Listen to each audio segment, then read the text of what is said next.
Buen día, mi nombre es Carla Rejón. Yo les voy a hablar sobre el derecho procesal canónico, en especial la parte del matrimonio. El derecho procesal canónico se rige fundamentalmente en buscar la verdad, justicia y caridad pastoral, siempre en busca de la verdad procesal. Tenemos que el derecho canónico tiene igualmente un juicio contencioso ordinario y los juicios especiales. El juicio contencioso ordinario está íntegramente regulado en el código canónico y pues los procesos especiales tienen unas ciertas normas particulares.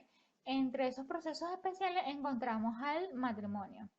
Tenemos que la palabra matrimonio etimológicamente viene de la expresión matrix y munion. Matrix viene del latín y significa madre, y munion corresponde a gravamen y cuidado. Pues no hay aseveración exacta del origen etimológico, pero pues se da como definida como la protección que hace el hombre que viene a suplir el padre de proteger a la mujer. Matrimonio. Por otra parte, en cuanto a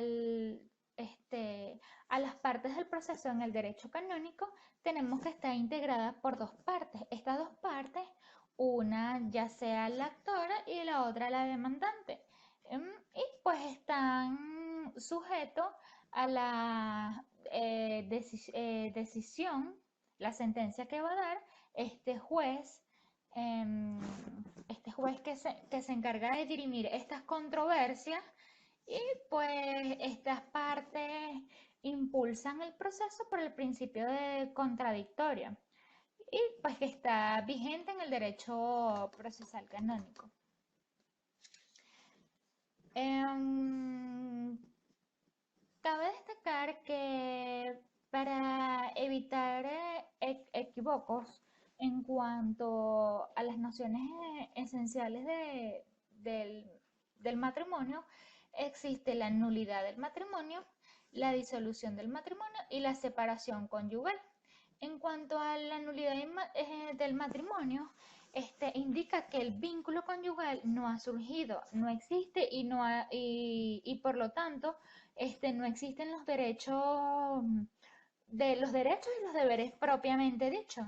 En el supuesto de la disolución matrimonial, el vínculo sí existió y sin embargo queda disuelto ya sea por la muerte de uno de los cónyuges o por otras causales que las contempla el ordenamiento canónico. Y tenemos la separación conyugal, también supone que existe el vínculo matrimonial y aunque se produce una suspensión de estos derechos y deberes, la ruptura del vínculo, es decir, la ruptura de ese vínculo puede ser temporal o perpetua.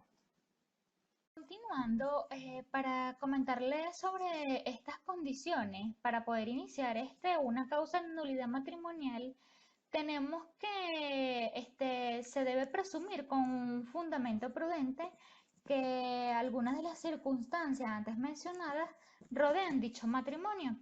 Entre una de las causas previstas por el derecho canónico como factores que producen dicho efecto es al viciar algunos de los elementos esenciales de la naturaleza propia del contrato matrimonial.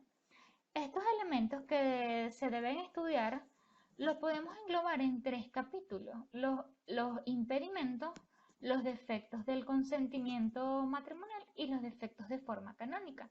En cuanto a los impedimentos, que su propia naturaleza hacen nulo el matrimonio, viene tratado en el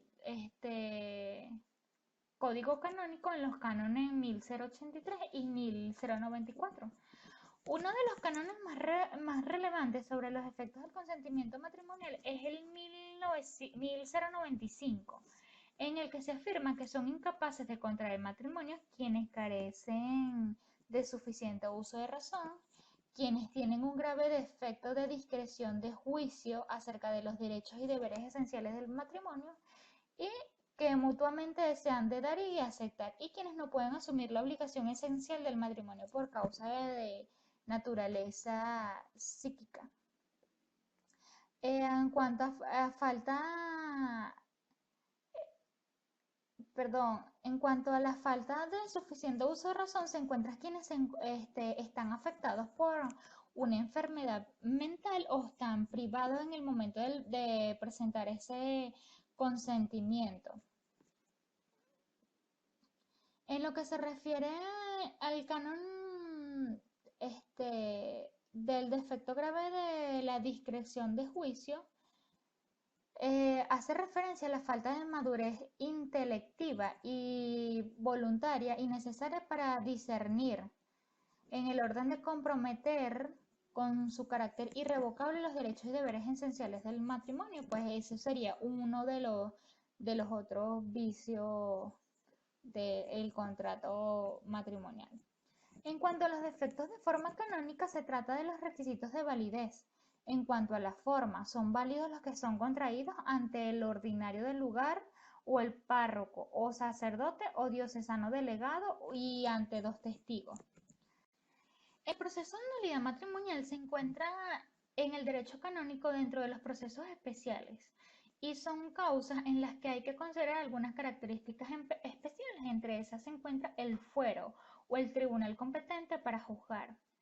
Para estas causas de nulidad de matrimonio no reservadas de la sede apostólica son competentes el tribunal del lugar en que se celebró el matrimonio, el tribunal del lugar en que se demandó y tiene domicilio o cuasi domicilio, el tribunal en que tiene domicilio la parte actora con tal que ambas partes residan en el territorio de una misma conferencia episcopal y den su consentimiento al vicario judicial del domicilio de las partes demandadas, habiendo oídas a esta. El tribunal del lugar en que los hechos se han de recoger la mayor parte de las pruebas, con tal que lo consienta el vicario judicial de la parte demandada previa consulta por esta si tiene alguna objeción. En cuanto a un ejemplo de solicitud de nulidad, uno de los ejemplos más claros que tengo, pues es cuando una de las partes solicita nulidad del matrimonio por adulterio.